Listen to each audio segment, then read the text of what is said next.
Hello.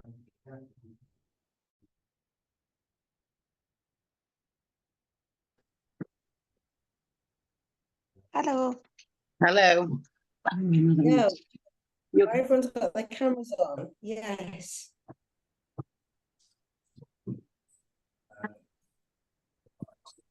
Look at this. Getting a flurry of people coming into the waiting room.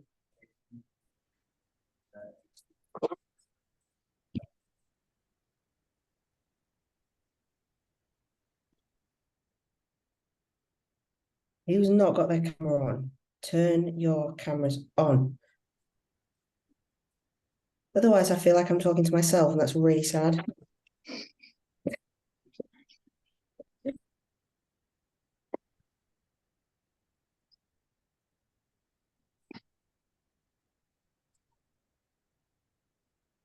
How is everyone anyway? How's everyone's weekend gone? Apparently, the weather's been rubbish in the UK. Is that true? Yes. Yeah. My mum said to me there was like a storm. I don't know what she called it, like Storm Sharon or something.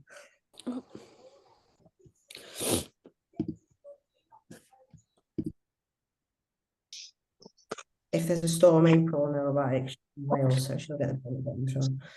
Yeah. Why is it so dark in this picture? I'll give it like 2 more minutes and just wait for people to come in.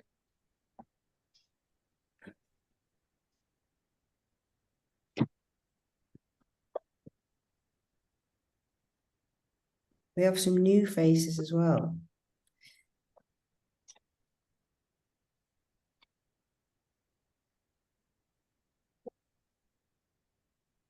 2 more minutes. So I'll just explain the purpose of this. So we used to do a call on a Saturday morning, like a team one with everyone on the team, and like boys and girls. And it got a little bit like out of hand because it was just a lot of people and it was just a lot to manage.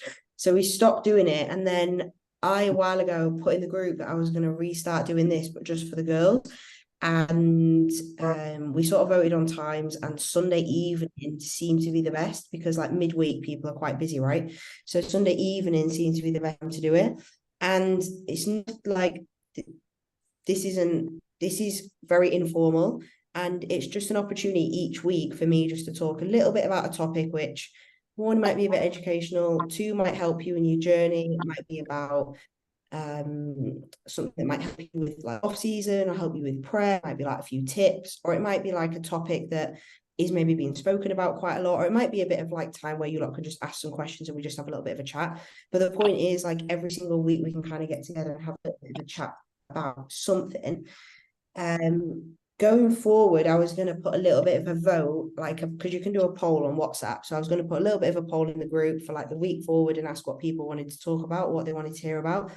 But I didn't do it this week because I decided that I wanted to choose the topic because I thought that what I wanted to talk about was very, very relevant right now.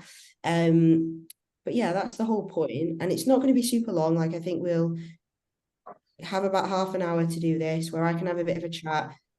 I would like you all to be a little bit interactive and like talk to me, talk at me, like jump in, ask questions. Like, I do want it to be quite chatty, and that's the whole point. It gives us an opportunity for everyone to like come in and talk to each other a little bit as well, which I think is really important, especially like for people who don't know each other. We can just like chat and kind of hash things through a little bit. I'm just gonna jump through and see if anyone else is joining the call.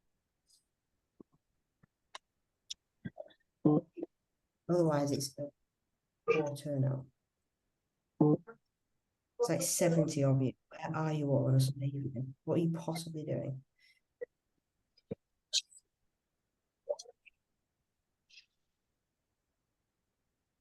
You all right, Nastia? Yes. Yes. Babe. Good girl. Okay, so okay, so we're going to I was going to talk today, and I think it's really relevant for most of you, even if you haven't just recently competed, is to talk about like managing our off season and kind of then relating that to our reverse. And the reason why I want to talk about this at the moment is because quite a lot of you are in off seasons and it's relevant for you. And also quite a lot of you are on the reverse or completing a reverse or just starting a reverse at the moment, or in a position where you're like transitioning from like your reverse into your off season, and what does that look like? And the main thing I wanted to talk about is like the image of that and like how you feel of yourself. And this isn't about like embracing the off season, embracing being a bit fat and embracing like not being stage lean anymore. That isn't what I'm talking about. What I want to talk about here is like the importance of managing your like growth phase or managing your reverse and why it's so important. And I think that people understand generally why we need to manage it and why it's not a time to just get fat. Like I presume that everybody understands that.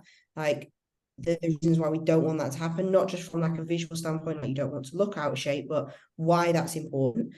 But just go into a little bit more depth of like why it needs to be managed, and hopefully this will leave like anyone who's struggling a little bit with the reverse, or anyone who's struggling a little bit with their often, a little bit of motivation as to like why they need to try and nail it and manage it well. Okay.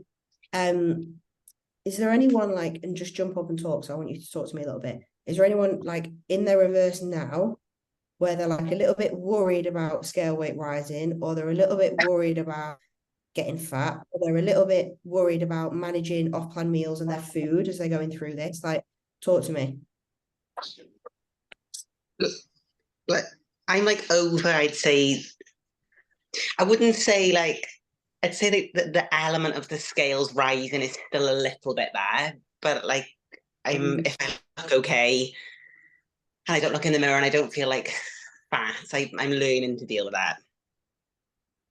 Yeah, I think you're slightly the opposite, April, in terms of like a lot of people will go the other way and they'll like overeat, or they're like overindulging, like scale weight will rise, but they're okay with it because they're like overindulging a little bit because it's what they feel like they want. Whereas like yours is more accepting that you need to eat a little bit more, and it's okay to eat a little bit more, and it's okay for the scale weight to rise as well. Like, I think one thing that I want to sort of touch on here is like with the off season and with the reverse, it's so important that we like nail our food and our macros and understand that if we are going to eat off plan, like, because I want everybody to have a little bit of life, because that's important as well in your off season, and in your reverse it is important to time back to people like Katie, for example, came off stage last weekend. Like, I want her to be able to go and have an off plan meal each week with Ben or family, because that gives her life back, because she's not had a life for 22 weeks because all she's done is get on the Stairmaster and eat her meals. So it's important that you give back to people in your relationships. But one of the side effects of that is that you are going to start going out with family, you're going to start going out with friends, you're going to start letting your hair down a little bit, and potentially you've eaten 80% of meals for the day, and you go out for your meal and you wake up the next day, you're 1.5 kilos up, and you're like, oh my God, I've put on 1.5 kilos. And then you jump back to your food plan the next day and maybe 0.5 kilo that comes off, but you're already 1 kilo up. And then you get to the next weekend, you do the same thing, then you're another kilo up. And what you're going to find with that is that your scale weight is going to rise so quickly, body composition is going to follow really quickly. And within 6-7 weeks of like being post-show, you're going to be in a position where your food's not really been able to be increased as a baseline, because all you've done is eat off plan, and your scale weight is like risen. So you've not had an opportunity to increase your food. So I want to talk about like managing that and understanding that it's okay to go for off-plan meals, it's okay to go for food, but what we need to do is like manage our off-plan eating. We need to manage how we control that, and manage like you as an individual when you've got these hunger cues, and obviously you're going for these off-plan food. So a lot of the time I'll say to people like, here, unless you follow macros, I'll say replace 2 of your meals and go and have another meal, because 2 of your meals might equate to like 600 calories. But you probably know if you go to a restaurant and even eat steak and chips, it's probably 1,000 because it's cooked in oil and whatever. Yeah, so we know that realistically, even if you go for an off-plan meal and you replace 2 of yours, like you're probably overeating quite a lot. So it's about managing yourself through that. And I think what some people struggle with post-show is going for their off-plan meal and seeing it as like a free-for-all, being like, oh, I've got the reins off, like I've replaced 2 meals, I can eat till I'm full. Well, we need to think about what full is, and what is full. Full is your body telling you you're full through hunger hormones, right? When you're in a post-show period, you're not really going to get that. And most people post-show could probably eat, come off show, or week after or 2 weeks after, the hunger cues are through the roof. You could probably eat 4 burgers and you won't feel full. Like you're not going to. So nothing's going to satisfy you. So if you go for an off-plan meal and you end up being at the point where you're really full, like imagine how much you've probably overeaten. So one thing that I would say with like off-plan eating and thinking about how you're going to manage that when you go out is thinking about maybe like your portion sizes of your 2 meals, what you're replacing. And instead of thinking about hunger cues when you're out for an off-plan meal, think about like portion size. So if you're replacing some bowl of oats in the evening and maybe like some chicken and rice, what does that portion usually look like? Thinking about that portion size on your plate when you go out, eating that portion size and then leaving it there. And if you're not maybe sure what that looks like, thinking about your hunger cues, think, well, I'm maybe like 70 to 80% full, so I'll leave it there. One thing you can't trust when you're in this post-show reverse period is like your hunger cues. Because like Katie, for example, she won't mind me saying, I've put her on straight away on 350 grams of carbs straight out the gates. And every day she's like, Mads, I ate a meal and I'm still starving. Yeah, you're going to still be starving because your hunger cues and your hunger hormones are all over the place. So you can't rely on that. Bex is going to be a great one because I think she went out for an off-plan meal last night, so I can ask her how that went. But understanding that when you go out to eat, like you're not going to feel full. So if you're chasing fullness for an off-plan meal, or the idea that it's like all you can eat, like you're going very quickly escalating the scales. Say that again. It's like what foods you choose to eat as well, like things like potatoes and stuff, like more volume, they'll keep you full. Where it's like if you just eat like chips, something like that, like they're not gonna fill you. Yeah, I think it's hard because like the food that we all have, and I'm sure everyone can agree, like I love my food, like I love my chicken and rice or my chicken and whatever. So it's hard because like I want more of what I've got already because of my hunger. But yeah, if it was shit, then I would be fine. I think it took me about 6 to 7 weeks to feel like not ravenous. Great. Amazing. Like I would say, and I'm like quite militant as well. Like I'm like regimental with everything, and I'd say like 6, 7 weeks. Nastia, how long did you? About 5 weeks before you stopped telling me you were starving? Yeah, 6 weeks, 5, 6 weeks. 6 weeks, yeah. Yeah. But how do you know what does it feel like when you're like, right, you get up and you're like, I'm fine. What is it? It's just like it just happens. I feel like some days, like for me, like I get up at 4 and I train at like 4:45 in the morning. So my days are so long. So like my first meal is at like 6:30. So say like I come home and I'd eat like the Cocoa Pops and a shake or something like that. Come like 8 o'clock, I'd be like climbing the walls thinking, right, okay, I've got oats and stuff to go to, but how the fuck am I then gonna last till like lunch sort of time? But it's just sort of like now it's just sort of settled, like that hunger's not there. There's coping strategies as well. So like understanding that. I had this conversation with Bex actually the other day. She's still there. Has she gone? Where's she gone? She was here. I had this conversation with Bex the other day about meals. I had it with Katie as well. So Bex was on 6 meals a day, and she was like, "Oh, I'm so hungry." And I said, "Well, actually, what's probably better is having 5 meals a day. And even though you think that's less food, you're going to feel more satisfied from each meal because each meal is going to be bigger. So instead of just like sometimes got 6 or 7 meals, picking at your food throughout the day, it's a little meal, it's a little meal, a little meal. You'll have a little meal, and even though you've got another one in 2 hours, it's so small it literally does nothing. So all you do is sit there thinking about your next meal because you're so hungry. Whereas actually, one strategy could be reducing your meals down to like 5 meals, which is what I've done with a couple of people on the reverse, and having bigger meals. When I was struggling with my hunger, it was more the fact when I delayed with the fasting in the morning. So I wouldn't have the first meal till like 9, 10 o'clock after the school run and everything else. Then that meant that fasting longer in the morning made the meals eke better through the day. Okay. Yeah, so you could have them close together. Yeah, it's a good way of doing it. April won't do that. She goes back to the gym, she has to inhale some food. I think, and I sometimes think like perhaps like if we weren't chasing gains, perhaps then I would maybe try and like fast for an hour or two, then eat. Like I said the other day, I like trained at like 8 by the time I got home, it was like 10 before I was eating. Like that day, there was not even an ounce of hunger because obviously the food window is not as long. Yeah.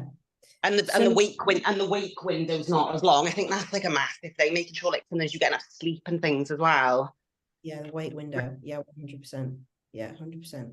I think so. Like coping strategies are really good, and like the point of this was about not letting things get too far too quick, like in your reverse and in your off season. And I think having coping strategies of how you manage one, these off-plan meals, and two, how you manage your day-to-day food is really important. I had a conversation with a girl on Instagram actually today about this exact thing, and she's in the post-show period and is with a different coach, and she has a very strict meal plan. So it's like eggs and breads, and then it's chicken and rice 3 times, a couple of bagels and some oats in the evening. And she's not satisfied by meals because they're not interesting and they don't fill her up, even though she's on quite high food, they don't fill her up. So she's been binging 2 or 3 times a week because she can't stick to her food because all she's craving is just something different. Like she just don't want to eat chicken and rice. She eats it and she's not satisfied. And you can probably all relate to that. Like you eat something and because you eat it all the time, it's not interesting. And you're like, that's fine, but it's fucking boring. And actually all I want is like that jam and crumpet that's in the cupboard. Even though it's less food, you just fancy it because it's different and it's interesting and you haven't got like food fatigue from it. So she's in that position and her coach is like, well, I think you just need to try and follow the plan. I'm like, that's not very helpful, is it? So having strategies of how you're going to manage that is a really good thing as well. So instead of being like, oh, I'm going to eat more because I'm still hungry, that food ain't going to satisfy you. Katie, you could eat 4 lots of chicken and rice because you like that food, but it's not going to fill you up because it's not satisfying because it's chicken and rice. It's just not going to satisfy you.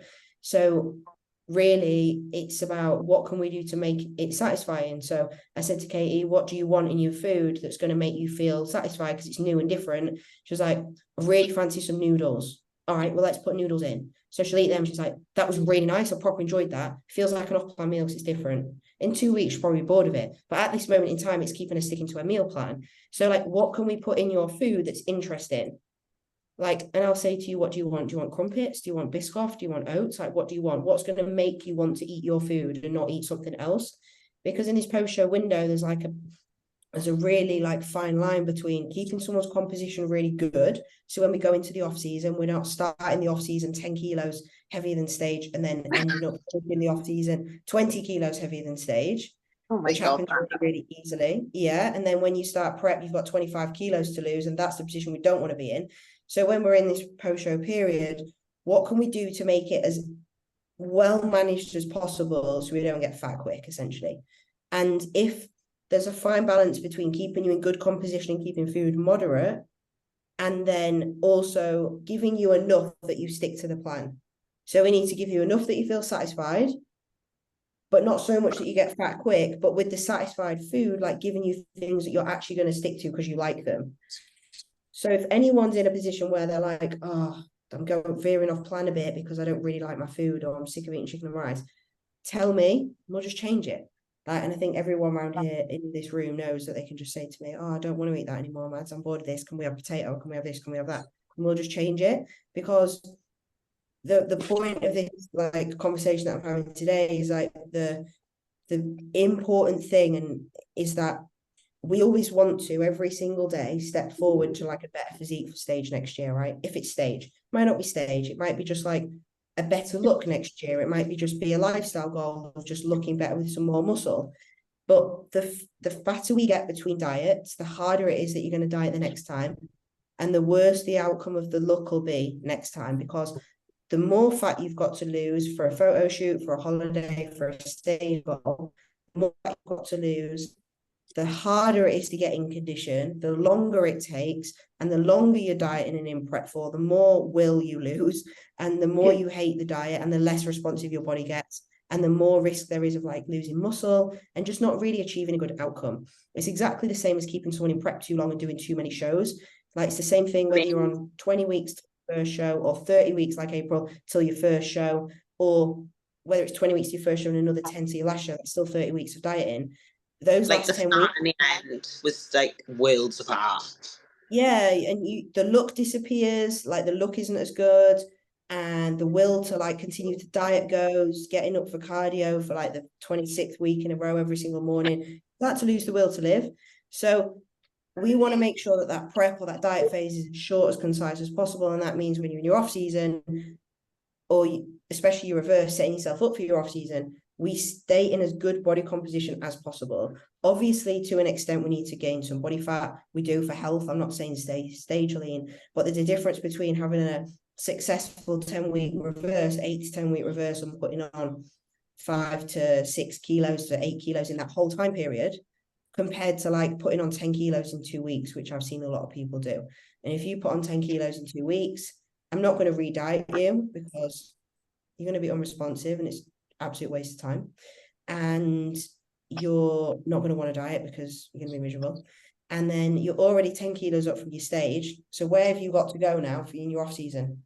Like you need to put on muscle. You're already 10 kilos up in body fat. Now what you're going to do? Your off season might have been mapped out to be 10 kilos worth of weight over a 20-30 week period. And now you've got what, 4 kilos that you can gain before you're a bit of a fat mess and you have to diet again. So you can complete your off season very, very, very quickly if you're eating off plan too much and not controlling your off plan eating, and you don't get your reverse nailed. So like this is a bit of a conversation to say there's a number of ways we can manage your reverse. Another way, I did something this year with Jelena where she was really struggling with her food post-show. She just wanted to feel normal. She wanted to be able to have a biscuit with a cup of tea. She wanted to be able to like be in the office at work, and if it was someone's birthday, have a little bit of cake with them instead of feeling like she's still on prep. So we implemented like I took 300 calories off her daily food allowance out of her meal plan and gave her 300 calories worth of a snack a day. So there you go. Have a bag of crisps one day, the next day I have 2 digestive biscuits, the next day I have half a slice of cake, the next day I have, I don't fucking know, whatever. But she was then able to implement something. What do you say, Jade? Skittles. Skittles, whatever the fuck she wanted. She was able to feel normal and have like a 300 calorie snack, which meant instead of her being on her calories plus 300 calories every single day, which is the difference between a maintenance and a surplus, or like a low surplus and a high surplus, she was able to keep within her calories, but have something she wanted every single day, and that made her stick to the plan. So like there's a number of ways you can approach it. So if anyone's struggling with just following a reverse diet, like we can do so many different things, but it's so important to understand that we need to manage it because we don't want to get fat quick.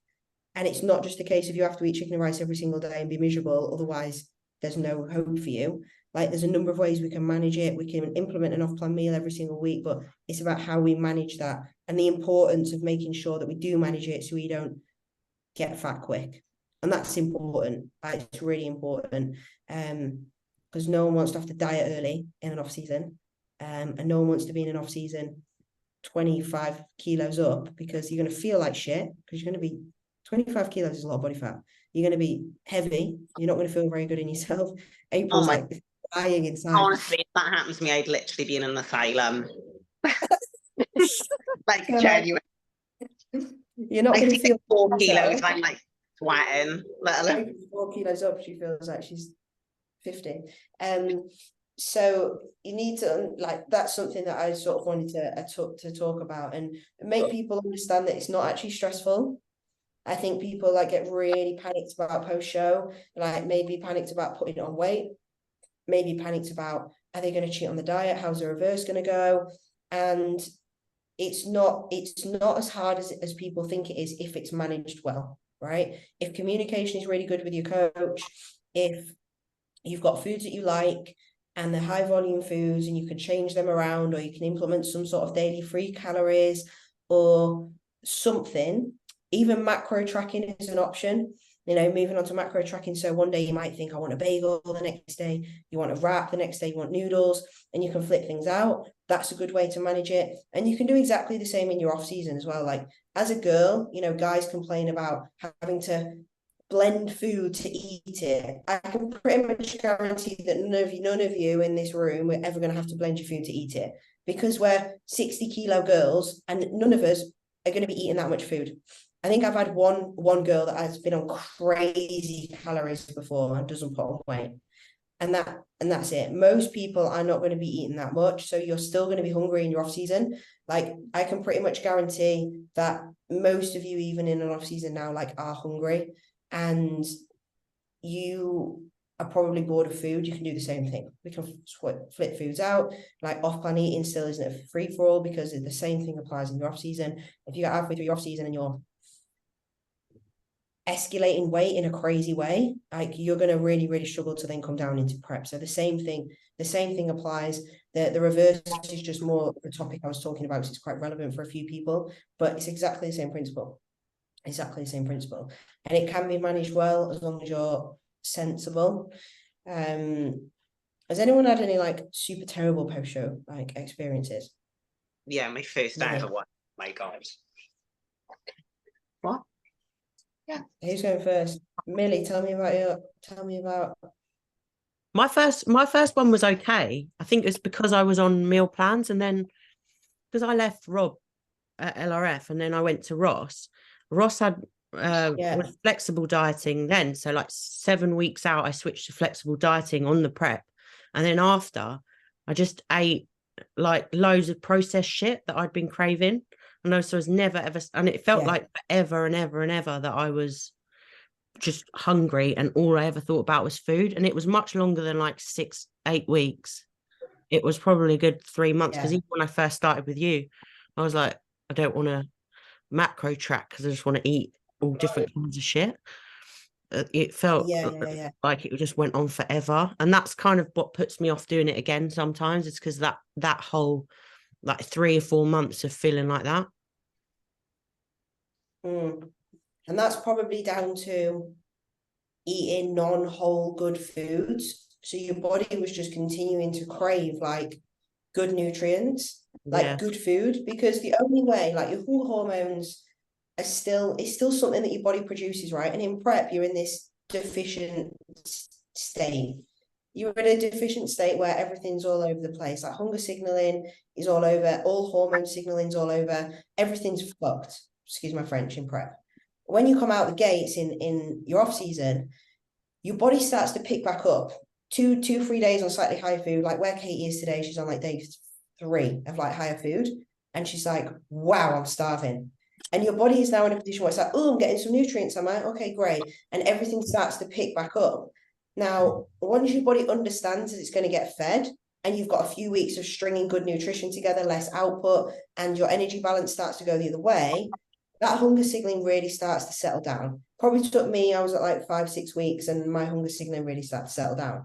If you're not really giving it like nutrients, like what you're saying, Millie, like you were just sort of giving it a Kit Kat here and maybe some eggs on toast there, and you were hitting your protein goal, but you're making the rest up in cream eggs. Like your body isn't taking on anything good. It's not going to have any sort of regularity with any kind of hormones. It's going to prolong you getting your period. It's going to prolong your sleep being good. It's going to prolong you like feeling any sort of satisfaction. It's probably no surprise that with you still having crazy hunger signaling, everything else was probably in the shitter as well. Like sleep was probably terrible. I know you didn't have your cycle back for a long time. Like nothing was starting to regulate. So this is another reason why it's important to get it right and take on nutritious food. Even if you're macro tracking, it's not an opportunity to eat cream eggs instead of wraps. It's an opportunity to have potato instead of rice, or mince instead of chicken, or oats instead of granola, or whatever it is. It's about making choices of things that you want,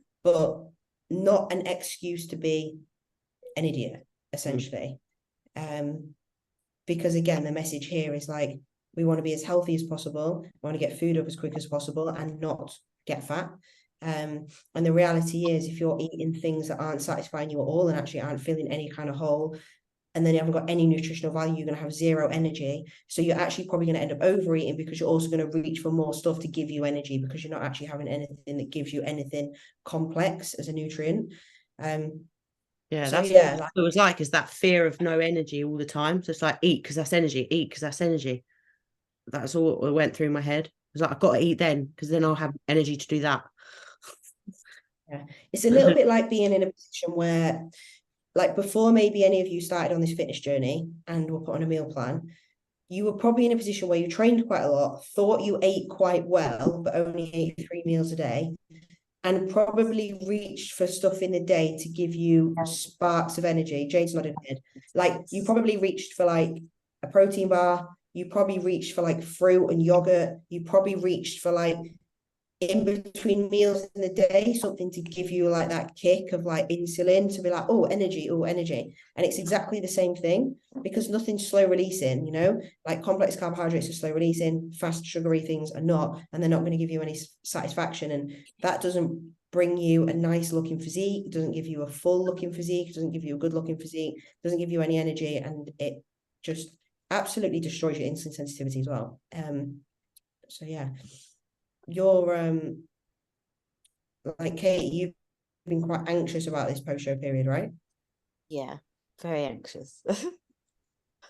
I feel like because I want to set myself up right for this off season, big goals, but I also know that I fucking love food so much. I could eat everything in sight, but yeah. So what are you doing, or how do you manage like your day-to-day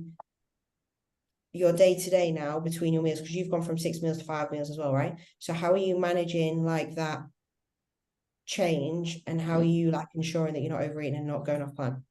Yeah, so before for the 6 meals, I'd start eating a lot earlier, whereas I can wake up later now and go for my walk that I still do, and I'll start my first meal at about like 10-ish, 9:30, 10, and then I kind of wait out until I go to the gym, and it all kind of ties into one. But it's about now when I've only got 1 meal left, and it's like 6:30 in Spain. I'm like, shit, like this is the issue for me at the minute.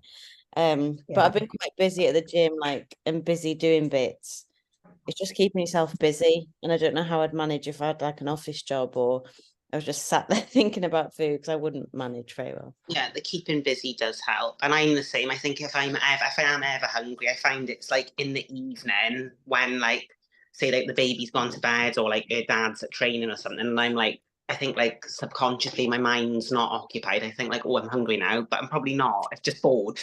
Yeah, exactly. When there's nothing to do or think about it, you just think about food.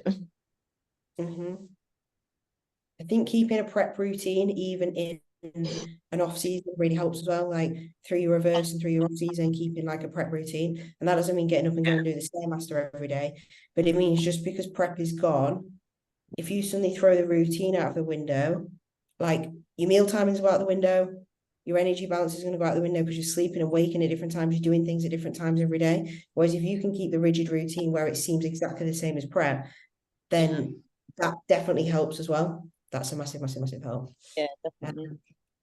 So, yeah. I had a really bad experience on my first show, well, my only show actually.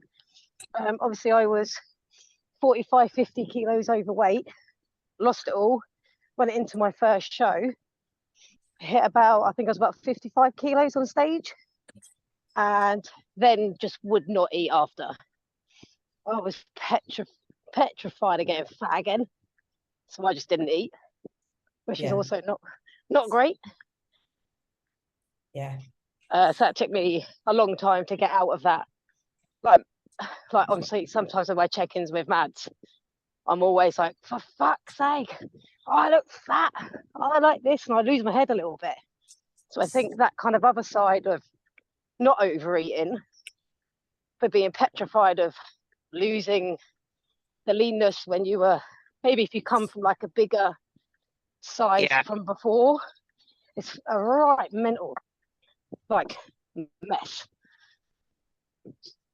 I bought the cookie dealer cookies. I bought 5 for after my show, had a bite out of one of them and was literally like, I physically can't eat them. They brought cakes into the gym, I just wouldn't touch them. I was like, nope, that's actually not great either if you're trying to get yourself back into for the first time for me, a decent health place in my health. So yeah, that's not great either. So that was for me quite bad. Yeah, I think that's important to understand, is that and I'll probably wrap this up in like 5 minutes, is that there is the opposite way, and this is what I said to you at the beginning of April, like that's almost a little bit where you are. like you're worried about getting fat, which is the opposite thing. So you'll almost restrict a bit. And I'm like, no, I'm upping your food. Eat some more Cocoa Pops, please, because you need to, because you need to think about the goal going forward, which is health, which is stage. Like, if you only get 3 kilos above your stage weight, I can guarantee you're not going to grow any muscle. What a waste of time. Like, the goal is to improve. If you stand on stage next year and you're like, I wish I just ate the extra Cocoa Pops because I might have grown some more glute. Otherwise, you're wasting your time. So I think remembering the goal there is important. But I think from what Jay said there is, there's a confidence in being able to eat post-show as well with some people, and understanding that when you're in prep and then you come out the back of prep, it can cause like some real like body dysmorphia issues where you don't want to eat and then you're worried about it. And I think that's just a confidence thing with food. And I think I've had clients like that previously where I'll start them, not like, this is going to be off topic, but usually I'll put someone straight up at maintenance to get health up and make them feel satisfied. If you go from somebody eating 1,100 calories or 1,000 calories or 900 calories sometimes, and you put them straight to 2,000, it's so overwhelming. And it's like, Jesus Christ, that's scary and I'm going to get fat. And even though I know you're not going to get fat because I'm the coach and I know you can eat that and you'll be fine, actually reversing someone really slowly out of that 900 or 1,000 calories each week, a bit of food, bit of food, bit of food, bit of food. And you gain confidence from understanding that if I was to give you one bagel and you ate that for 3 days every day and you stood on the scales and they weren't going up crazy, but like, oh, that's quite reassuring, right?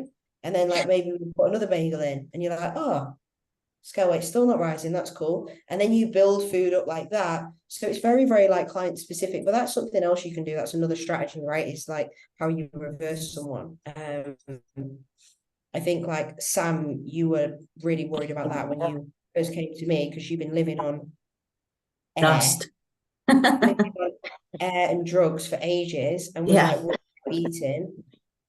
And we had to have like a bit of a chat about, trust me, like I'm not going to give you crazy amount of food, but even I think like 1,800 calories or something seemed crazy. Yeah. It was like, oh my God, I've got a carb in every meal. Oh my God, of course I'm going to get fat. What the fuck? Yeah. And she'd been dieting for like 10 months and was like, oh, I can't eat that. And I was like, trust me, and we'll check in 2 days and you will probably lose weight. And she's like, oh, I lost a kilo. Like, so they're like that can be really like mentally challenging. But how much better do you feel now? So much better. And it didn't take me long to just put 100% trust in you. And if that's what the plan says, that's what I'm doing. And that's, you know, that's what I wanted in a coach. And that's what I've got now. You know, if you say do it, then I'll do it. And I knew, I just kept saying to myself in those first few weeks, Mads isn't going to let me get fat. She's just not going to allow that to happen. So just do what she says. Yeah, because there's as long as you trust the person you're working with, I think as well. I don't know what position you were in before, Jade, but you if you trust the scenario in, it obviously helps because that person doesn't need you to get fat. I don't need any of you to get overweight because it's just going to make prep difficult. It's all just about health and like how we manage like that reverse and making sure one, like physique wise, like everything's good, but like up here, you're all good. And if that means we take a different approach to reverse and we put little snacks in or we macro track or something, we do that. If that means we bring food up slowly, we do that. If that means we come up with a management strategy of how we manage off-plan meals, we do that. And it's because I want to manage your physique to make sure that we're good for the off season. But also at the same time, like a big part of this whole thing is like managing you up here and making sure that you're like sane with food. You haven't got a bad relationship with food, whether that's not eating enough or whether that's eating too much, right? And how we manage it, because it is difficult. Like, there's quite a few people on this call who've not competed before, but maybe want to, and it can be something that can be quite scary, but it doesn't have to be like managed badly at all. And I think just being able to communicate well, like, and talk to your coach and tell them how you feel is like number one, like, importance, right? So yeah, over and out from me. Has anyone got anything to say? A lot of people are quiet. Matt, can I just ask, like, I know obviously you've reflected on like people being hungry coming out of the off season, etc. However, when you pulled me into my diet and we dieted quite hard because my body weight was being stubborn, I'm finding that despite the lack of calories, I still was not hungry.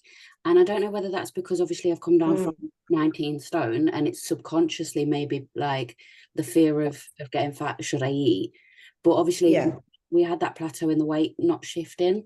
I'm just thinking like how do we manage it? Because some days I will be hungry, but a lot of the time, even now in maintenance, I'm like, I'm not hungry. Yeah.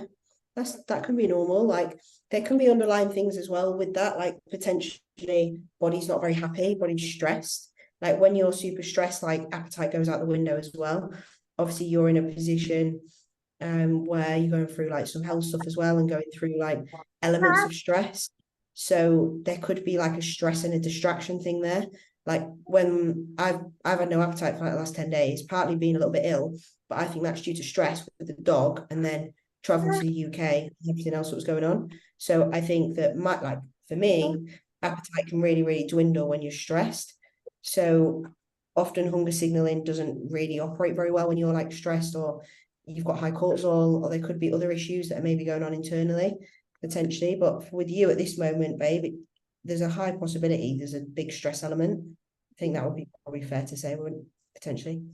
Yeah, especially with all the hospital and everything else, the uncertainty of what's going on.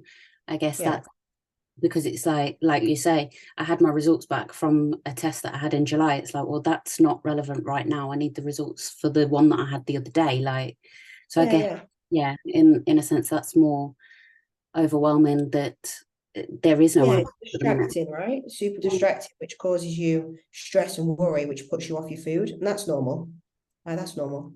It's normal for you to be stressed and not want to eat. I think like everyone's been through that probably at some point in their life, not even maybe in bodybuilding, but like where they've had really stressful episodes and it's put them off their food. 100%. Yeah, stress and cortisol is one of the biggest like killers of everything inside. Like in terms of like the poison hormone, like cortisol is like the poison hormone. It ruins everything.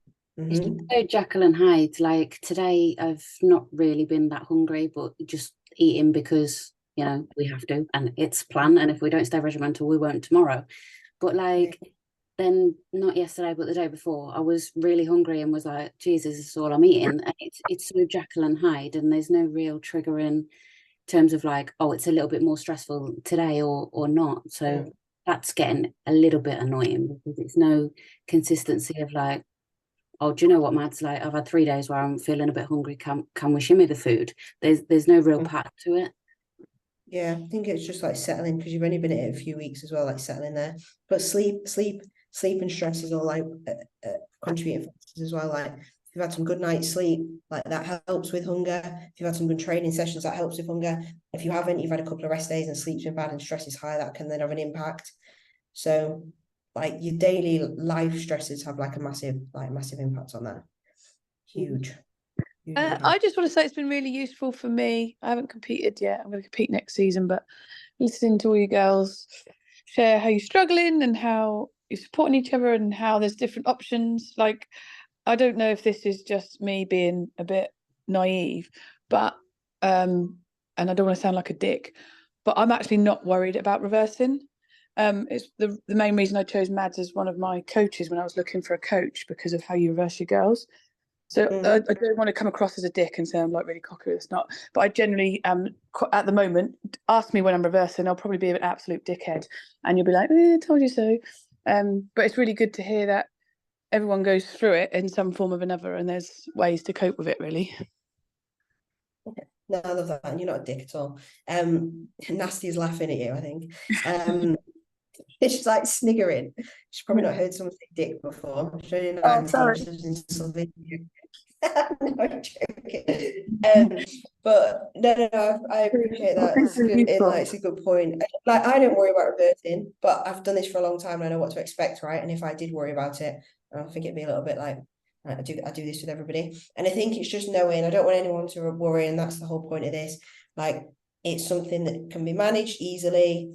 as long as you communicate well and you come up with a strategy with your coach, every single person that I've reversed, we do it slightly differently, whether they go straight to maintenance or not, how they do that, what foods they eat, how they manage the foods that they eat, whether they macro track, whether they have extra snacks, whether they have an off-plan meal a week for some variety, whatever it is, like it can be managed, like it doesn't need to be stressful.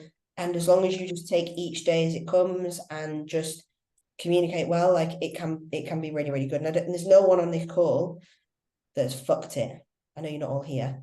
There's not actually that many of you, which is very frustrating, but like no one here has fucked it because they haven't been able to, because you communicate well and like it's managed well. We check in frequently, like 3 times a week. I think April's still on twice a week. Kate's on 3 times a week at the moment. Like our little junior over here, Val, she's going to be checking in like 2-3 times a week. Like it's important that we do that together, even though she's managed the first week or 2 of us on her own. She's done quite well, to be fair. But understanding like how we need to communicate to make sure that you're happy and things are going well is important. So no question is a stupid question ever either. It doesn't have to be scary. Has anyone got any questions?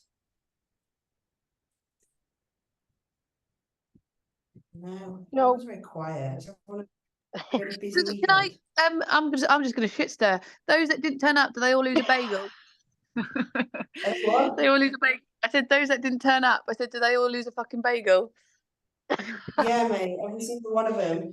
Yeah, they all lose their I'm gonna biscuit write and bagel. I'm gonna write that in the group right now. Can I Yeah. have them? They go in spare. Can I have them? Yeah, please? yeah. Kate, you can have all the spare bagels.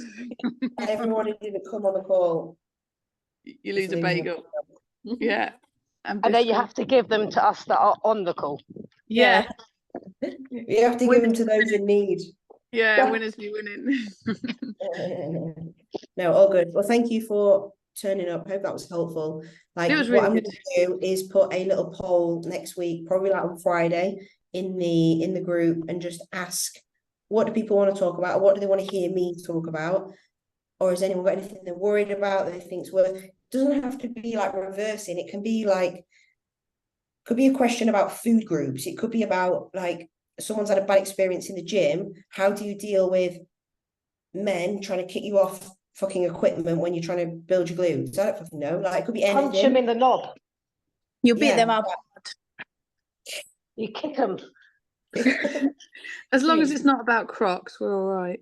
Yeah. Well, the Croc master has been kicked out of the Raw Coaching Gang now, everyone. So no more Crocs. Way! No more Crocs. We just stop the cream of rice now as well. Yeah. Bada bing, bada boom.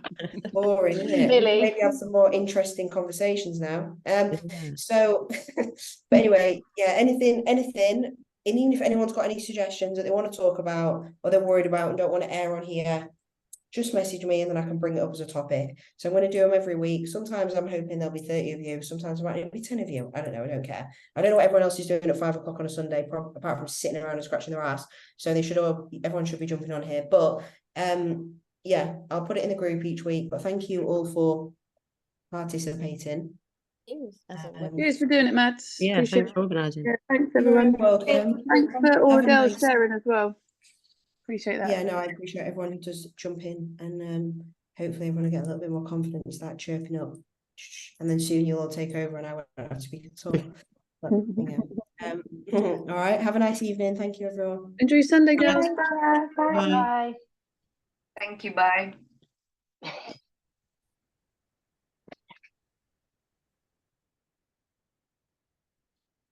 How do I get out of this?